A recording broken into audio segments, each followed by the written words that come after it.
حضرت جبرائیل نے کہا تھا کہ اللہ علیہ وسلم عمر کا تو اندازہ نہیں، لیکن یہ بات کا مجھے اندازہ ہے کہ میں نے دنیا کے بننے سے پہلے، دنیا کی تخلیق سے پہلے ایک تارا آسمان پر مجھے ایک نور نظر آتا تھا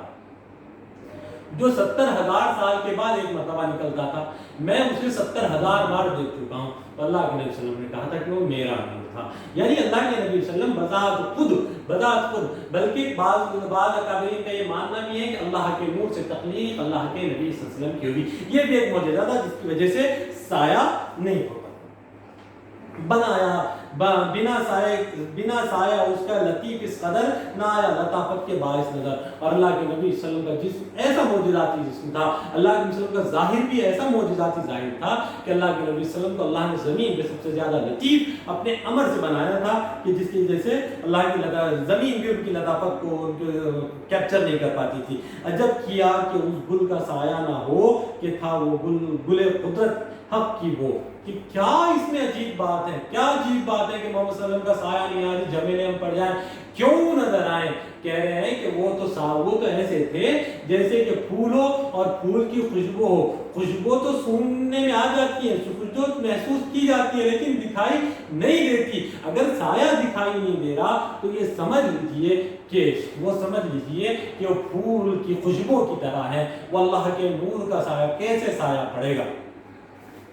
اور کہہ رہے ہیں خوش آیا نہ سائے کے ہونا جدا، اسی نور حق کے رہا زیر پا، اور کہ جیسے ہی اللہ نے اس سائے کو، اس نور کو اپنے سے جدا کیا، پھر ملاقات کے لیے معراج میں آسمانوں پر بلا لیا، وہ ہوتا زمین گیر کیا فرش پر، قدم اس کے سائے کا تھا عرش پر، کہ وہ ایسا سایہ تھا کہ جب وہ محمد صلی اللہ علیہ وسلم کا مقام و مرتبہ وہ ہیں، وہ کہیں وہ ہوتا زمین گیر کیا فرش پر، کہ وہ زمین پہ رہنے والے ہی کب تھے، ان کا تعلق تو آسمانوں سے تھا، اللہ سے تھا، اللہ کی ذات سے تھا، بالمشافہ ڈائریکٹ اللہ کی ذات سے تھا، اس لیے نہ ہونے کا سائے وہ ہوتا زمین گیر کیا فرش پر، قدم اس کا سائے کے تھا عرش پر۔ معراج کے واقعے کو بہت خوبصورت سے کہا کہ جس کا سفر تحت الثرى سے لے کر سدرۃ المنتہا تک ہوتا رہے، جس کا تعلق زمین سے لے کر اللہ تک ہو، اس کا سائے کا اور اس کی فکر ہی بے جائے، نہ ہونے کے سائے کی ایک وجہ اور مجھے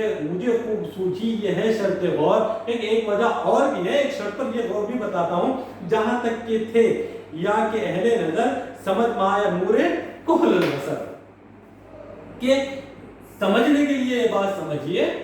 ایک وجہ یہ بھی بتا رہے کہ میرے ایک شرط پر میری عقل میں جو وجہ ہے یہ بتا رہے کہ یہ ہے جہاں تک کہ تھے یہاں کے اہل نظر، زمین پر جتنے اہل نظر تھے، جو جتنی باتیں کر سکتے تھے، جو جتنی باریک بھی لوگ تھے، جتنے فلاسفہ تھے، علماء تھے، یہ سب لوگوں کی بات یہ تھی کہ کوئی یہ بتائے سمجھ میں آیا ہے نور، کہ روشنی کا مایا کحل البصر، یعنی کوئی بتا سکتا ہے آنکھ تو سب کو، آنکھ کی روشنی کسی کو نظر آتی ہے کیا؟ جس طریقے سے آنکھ دیکھنے کی طاقت رکھتی ہے لیکن آنکھ کے اندر جو دیکھنے والی صفت روشنی کی ہے وہ کسی کو نظر نہیں آتی۔ کحل البصر، آنکھ میں پہنا ہوا سرما کسی کے نظر نہیں آتا، سرما تو ہوتا ہے لیکن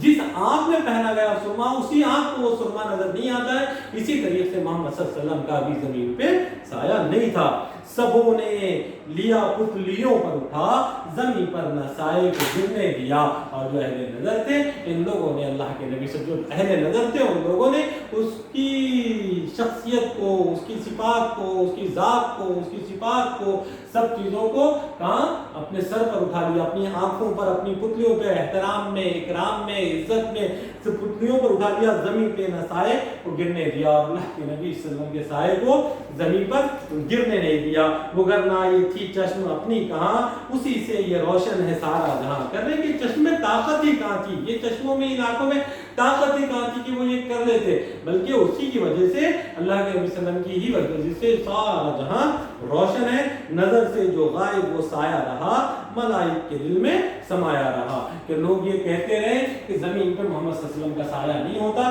لیکن سایہ یہ فرشتوں کے دلوں میں سمایا ہوا تھا۔ یہ زمین کی سب سے پاک اور محبوب اور مقرب مخلوقات کے اندر اپنا سکہ جمائے ہوئے تھا۔ ایسی شخصیت، ایسی مکرم اور محترم شخصیت، نبی پاک صلی اللہ علیہ وسلم جیسی شخصیت اللہ نے ہم کو دی اور ہم کو ان کے امتی میں پیدا کیا۔ عزیز طلبہ و طالبات، یہ پوری نعتیہ کلمات میں